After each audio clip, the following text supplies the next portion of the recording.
Under this law, smuggling, hoarding, profiteering, and cartel operations involving agricultural and fishery products will now be classified as economic sabotage, a non-bailable offense punishable by life imprisonment and fines up to 5 times the value of the goods involved.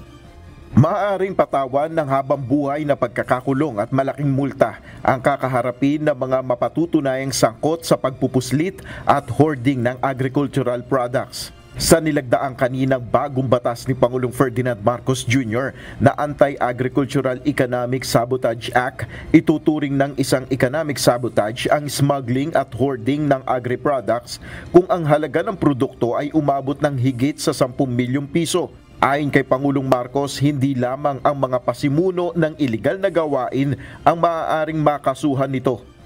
And let me be clear. This law does not just target the masterminds. It holds all accomplices accountable: financiers, brokers, employees, even transporters. We are establishing the Anti-Agricultural Economic Sabotage Council, which I will chair. Ayon kay Agriculture Secretary Francisco Chu Laurel, mas may pangil ang batas na ito. Kasi pati lahat ng warehouses ngayon for grains and cold storages, kailangan na i-rehistro. At dun, pag nakarehistro yan, mas madali na i-monitor ng DA at ng other government agencies at mapuntahan. We will have visitation rights.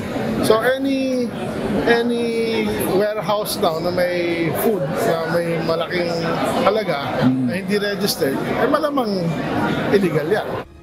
Welcome development naman ito sa Samahang Industriya ng Agrikultura o SINAG.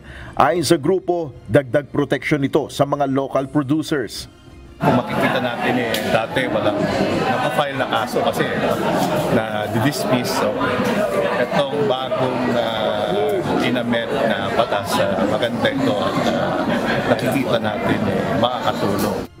Nel Maribuhok, UNTV News and Rescue, Diyos ang aming sandigan, serbisyo publiko ang aming pinahalagahan.